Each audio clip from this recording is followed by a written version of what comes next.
ഇപ്പൊ നമ്മൾ മന്ത്രിസഭാ രൂപീകരണവുമായി ബന്ധപ്പെട്ടുള്ള കാര്യങ്ങളൊക്കെ സംസാരിക്കുമ്പോൾ ഇതിൽ ഏറ്റവും കീറാമുട്ടിയായിട്ട് നിന്നത് രമേശ് ചെന്നിത്തലയുമായി ബന്ധപ്പെട്ടുള്ള വിഷയങ്ങളായിരുന്നു. കാരണം അദ്ദേഹം മുഖ്യമന്ത്രി സ്ഥാനത്തേക്ക് എത്താൻ ആഗ്രഹിച്ചയാളാണ്. അവസാന നിമിഷം നറുക്ക് വി.ഡി. സതീശനിലേക്ക് പോവുകയായിരുന്നു. പിന്നീട് അദ്ദേഹത്തെ അനുനയിപ്പിക്കാനുള്ള ശ്രമങ്ങളൊക്കെ നമ്മൾ ഇന്നലെ കണ്ടു. ഹൈക്കമാൻഡിന്റെ നേതൃത്വത്തിൽ ഇപ്പം ദീപാദാസ് മുൻഷി തന്നെ നേരിട്ടെത്തി അദ്ദേഹത്തോട് സംസാരിക്കുകയും പിന്നീട് അദ്ദേഹം അനുനയപ്പെടുകയും ഒക്കെ ചെയ്തു. വി.ഡി. സതീശൻ അദ്ദേഹവുമായി സംസാരിച്ചു, കെ.സി. വേണുഗോപാൽ സംസാരിച്ചു. അപ്പം അദ്ദേഹം അനുനയിപ്പെട്ടു. പക്ഷേ എങ്കിലും മന്ത്രിസഭയിലേക്ക് അദ്ദേഹം ഉണ്ടോ? മന്ത്രിസഭയിലേക്ക് വരണമെങ്കിൽ തനിക്ക് കുറച്ച് ഡിമാൻഡുകളുണ്ട്. ആ ഡിമാൻഡുകൾ അംഗീകരിക്കപ്പെടണം. ആ ഒരു നിലപാടിലാണ് ചെന്നിത്തല തുടരുന്നത്. അക്കാര്യം നമ്മൾ പരിശോധിക്കാൻ പോവുകയാണ്. ചെന്നിത്തല മന്ത്രിസഭയിലേക്ക് എത്തുന്ന കാര്യത്തിലും ഇന്നൊരു അന്തിമ തീരുമാനം വരും. ഇപ്പോൾ പരിഗണിക്കപ്പെടുന്നത് ആഭ്യന്തരം, ധനകാര്യമടക്കമുള്ള പ്രധാന വകുപ്പുകളാണ്. പക്ഷേ അപ്പോഴും ഞാൻ നേരത്തെ പറഞ്ഞതുപോലെ കൂടെയുള്ളവരെ സംരക്ഷിക്കാതെ താൻ മന്ത്രിസഭയിലേക്കില്ല എന്ന നിലപാടിലാണ് ചെന്നിത്തല. അനുരു അശോകൻ ഇതിന്റെ വിവരങ്ങൾ നൽകാൻ നമുക്കൊപ്പം ചേർന്നുണ്ട്. അനുരു, ഗുഡ് മോർണിംഗ്. ചെന്നിത്തല അനുനയപ്പെട്ടു. പക്ഷേ ചെന്നിത്തല പറഞ്ഞ കാര്യങ്ങളോട് ഇപ്പം താൻ ആഭ്യന്തരമന്ത്രിയോ ധനകാര്യമന്ത്രിയോ അതിപ്പം ഏതെങ്കിലും സുപ്രധാന വകുപ്പുകളിലേക്ക് എത്തിയാൽ പോലും തൻ്റെ ഒപ്പമുള്ള ആളുകളെ കൂടി പരിഗണിക്കണം എന്ന ആവശ്യം, ചെന്നിത്തലയുടെ ആ ആവശ്യത്തോട് ഹൈക്കമാൻഡും ഒപ്പം മറ്റ് നേതാക്കളും അനുനയപ്പെടുമോ എന്നതാണ് ഇനി അറിയേണ്ടത്. Good morning Sethu.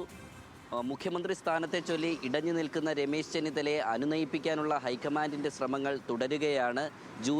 തന്നേക്കാൾ ജൂനിയറായ വി.ഡി. സതീശൻ്റെ മന്ത്രിസഭയിലേക്ക് ഇല്ല എന്ന് ഒരു ഘട്ടത്തിൽ തീരുമാനമെടുത്ത രമേശ് ചെന്നിത്തല കഴിഞ്ഞ ദിവസം ആ തീരുമാനത്തിൽ നിന്ന് അല്പം മയപ്പെടുന്ന കാഴ്ചയാണ് രാഷ്ട്രീയ കേരളം കണ്ടത്.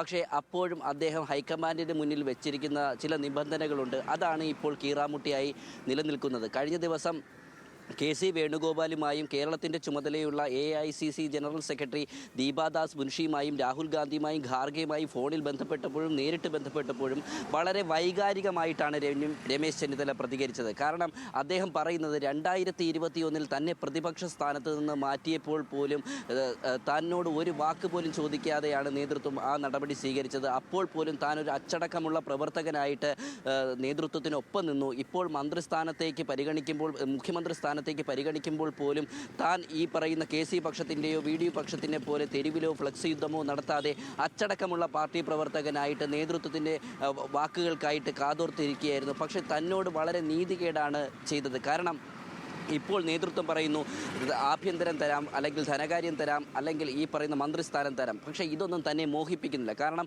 ഉമ്മൻചാണ്ടി മന്ത്രിസഭയുടെ കാലത്ത് താൻ ആഭ്യന്തര മന്ത്രിയായിരുന്നതാണ്. അതുകൊണ്ട് തന്നെ അതിൽ തനിക്ക് വലിയ പുതുമയൊന്നുമില്ല.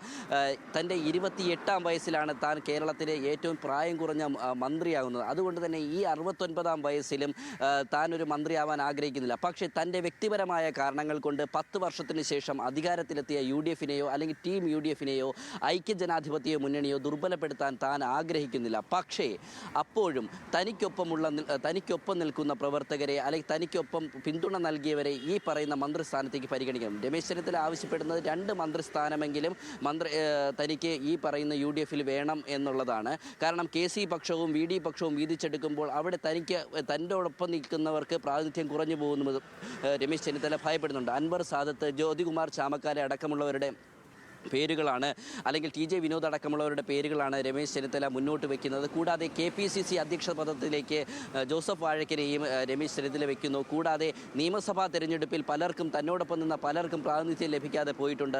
ഇവർക്കായിട്ട് പ്രധാനപ്പെട്ട ബോർഡ് കോർപ്പറേഷനിൽ പ്രധാനമായിട്ടുള്ള ഒരു പങ്ക് വേണമെന്നും പറയുന്നുണ്ട്. കഴിഞ്ഞ 24 മണിക്കൂറുകളിൽ ഇപ്പോൾ വഴുതക്കാട്ടെ രമേശ് ചെന്നിത്തലയുടെ വസതിയിലും ഈ പറയുന്ന കണ്ടോൺമെൻറ്റ് ഹൗസിലും വലിയ മാരത്തൺ ചർച്ചകളാണ് നടന്നത്. ഇന്നും ആ ചർച്ചകളുണ്ടാവും. ഇന്നലെ കെ.സി. വേണുഗോപാലുമായിട്ട് രമേശ് ചെന്നിത്തല ചർച്ച നടത്തിയിരുന്നു. ചെന്നിത്തലയുടെ ആവശ്യങ്ങൾ പരിഗണിക്കും എന്നുള്ളത് പരിശോധിക്കാം എന്നുള്ളതാണ് കെ.സി. വേണുഗോപാലിന്റെ മറുപടി. രമേശ് ചെന്നിത്തലയുമായി ചർച്ചകൾ പല വിധത്തിൽ നടക്കുന്നുണ്ട്.